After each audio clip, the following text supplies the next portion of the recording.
Film Om Shanti Om. Shahrukh ने कहा था कि ये हिंदी फिल्म्स के फैंस ने बनाई है और फारा हिंदी फिल्म्स की सबसे बड़ी फैन है और मैं दूसरा सबसे बड़ा फैन हूँ। दीपिका पादुकोण इसी फिल्म से बॉलीवुड में अपना डेब्यू कर रही थी।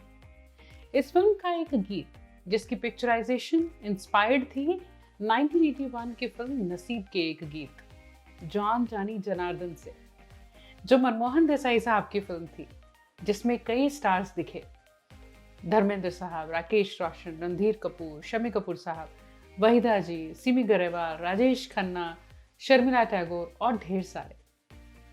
24 साल बाद फारा खान ने वही कॉन्सेप्ट लिया। आसान नहीं था 30 स्टार्स को एक साथ लाना। कैसे इन सभी को कन्विंस किया फारा ने? आमिर क्यों नहीं आए? अमित जी क्यों नहीं पहुंच पाए? दिलीप कुमार साहब को शाहरुख ने लाना था, फिर क्यों नहीं लाए? इन स्टार्स को बदले में क्या दिया फारा ने? आज इसी गीत की बात करेंगे। कहानी फिल्मी पर सच्ची है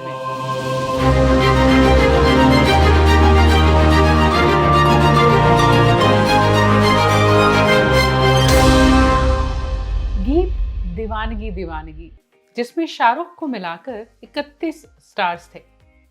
फिल्म में सिचुएशन कि शाहरुख का जो कैरेक्टर है वो अवार्ड जीतता है और पार्टी देता है, जहां ये स्टार्स सभी इनवाइटेड हैं। फारा खान इस फिल्म को डायरेक्ट कर रही थी और कहती हैं, मुझे बचपन से ही नसीब फिल्म का जॉन जानी जनार्दन गाना बहुत पसंद था और मैं हमेशा अपनी फिल्म में ऐसा कुछ करना चाहती थी। मैंने और शाहरुख ने 1 महीना पहले ही सभी को अप्रोच करना शुरू कर दिया। पहले सबको फ़ोन किया, फिर पर्सनली मिले। अब क्योंकि उस वक्त मैनेजर्स नहीं होते थे, मिलना बात करना स्टार्स के साथ आसान था और ज़्यादातर सब ने हाँ भी की। लेकिन ना किस किस ने की? देवानंद साहब ने आने से मना कर दिया, ये कहकर कि वो सिर्फ लीड रोल करते हैं, यानी मैं कैमियो नहीं करता। आमिर खान ने पहले तो खूब टाल मटोल की, फिर मना ही कर दिया। कहा कि तारे ज़मीन पर की एडिटिंग चल रही है और वो उस पर ध्यान देना चाहते हैं। लेकिन फारा कहती हैं, आमिर ने कई साल बाद फिर कहा कि वो आना नहीं चाहते थे, फिल्म का तो बहाना करना पड़ा। अमिताभ बच्चन साहब नहीं आ पाए क्योंकि अभिषेक और ऐश्वर्या की शादी होने वाली थी उसी हफ्ते में। माधुरी उस वक्त यूएस में थी। अजय देवगन को भी बुलाया था, लेकिन उन्होंने भी बहाना किया कि वो दिल्ली में शूट कर रहे हैं, जबकि थे वो मुंबई में ही। अब ये तो हम जानते हैं कि अजय ज़्यादातर दूर ही रहते हैं इस तरह की पार्टिसिपेशन से। हाँ, काजोल आई थी। फरदीन खान भी आने वाले थे और जिस दिन शूटिंग के लिए दुबई से मुंबई आने के लिए निकले, उन्हें एयरपोर्ट पर ही रुकना पड़ा। वो आ नहीं पाए, यानी कि शूटिंग में पहुंच ही नहीं पाए। दिलीप कुमार साहब और सायरा बानो जी को शाहरुख खान ने लाना था। शाहरुख ने फारा से कहा था कि बाकी सबसे तुम बात कर लो, इन्हें मैं लेकर आऊंगा, लेकिन वो कभी हुआ ही नहीं।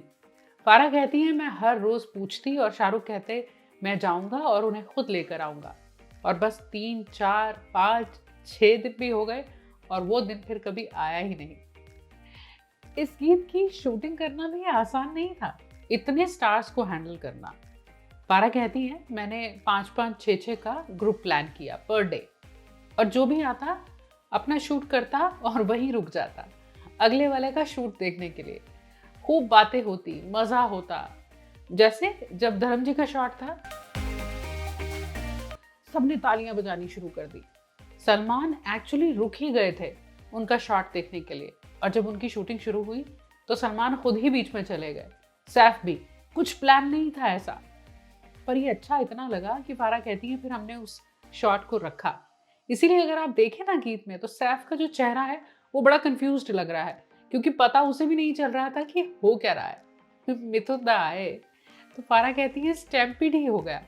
स्पॉट बॉयज, लाइट मैन, सब उनसे मिलने के लिए इतना सब खुश थे, सबको मिथुन दा से मिलना था। जीतू जी की एंट्री भी कमाल की थी।